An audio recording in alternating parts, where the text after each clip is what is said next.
Alright, so we are starting a new batch of lavender. This is all lavender here. 3 pounds of lavender. I had to actually like push it down so it would fit. I already have it heating up.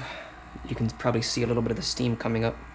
I already added my special things to it to enchant it and add specific energies to this specific batch, which I'll go into detail in the description of this video. But I'm gonna tune back in once I have everything connected, and to show you how it looks when it's connected, and then I'll just pause the video again to show you what it looks like as the oils are coming out.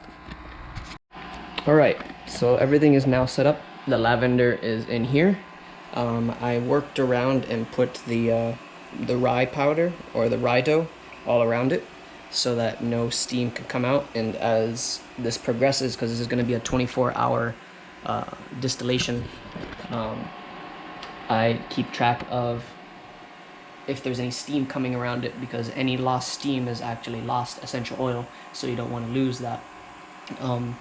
So if you've never watched this type of video before, or my other distillation videos, basically the water goes here in the bottom, the product or the herbs go here in the center.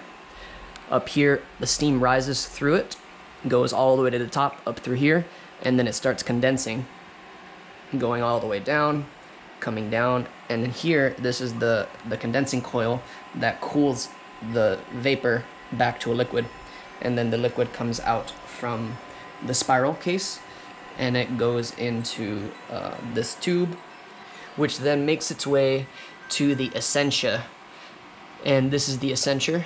So in here the oils go in this, and then they float to the top here, and you basically collect all the oils from the top, and then any of the hydrosols go out through this location.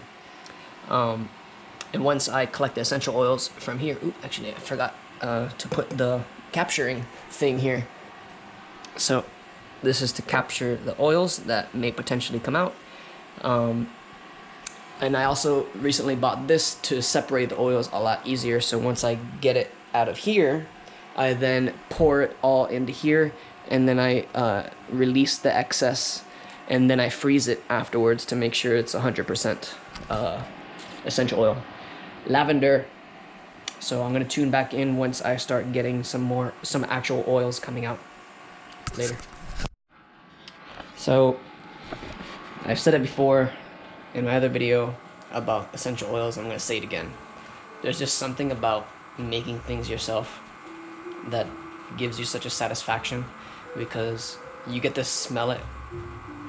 In this instance, you get to smell it as fresh as it can possibly be.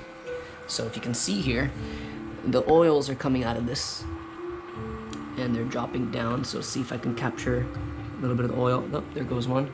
And it goes all the way into here, and all the oils, they pile up or they collect, and it creates a mass to it, and as that collects the mass, it drops down into that little hole down there, and it begins to come up through here. And when I put my nose in here, it is an overload of sensory activations of the lavender variety, and it's amazing. It makes my whole entire apartment smell of lavender, and it's magical. So I will be having lavender oil soon.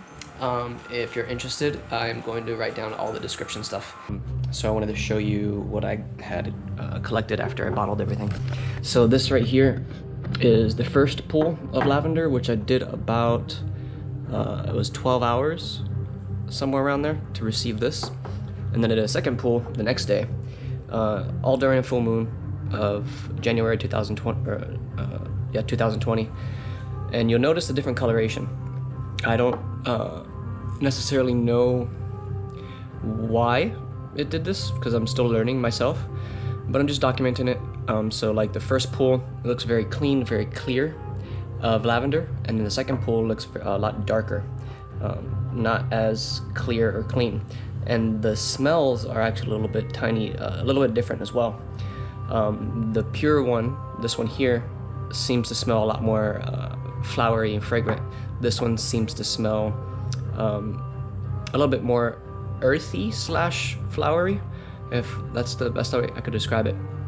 So I was able to pull this much. This is about, I would say 70 something milliliters of essential oil, and I actually think that's really awesome, because the previous ones I was only able to get between 20 and 30 milliliters of the frankincense oil. So it's pretty a good amount for 3 pounds of lavender. I do have a lot of lavender hydrosol also. I haven't totaled that yet, but it's around 8 jars of 32-ounce containers, so whatever that equates to.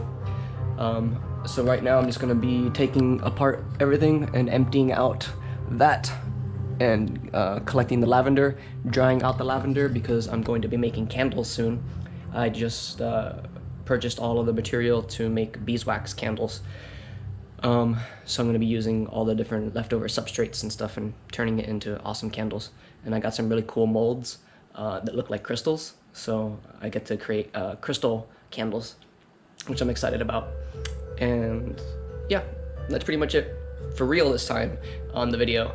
I hope you are enjoying the segments of essential oils, and if you're if for any reason you want to purchase some essential oils, feel free to reach out, because everything that I do and make, I do with a lot of intention behind it, and I make sure I'm making it a point to only do essential oil distillations during the full moon.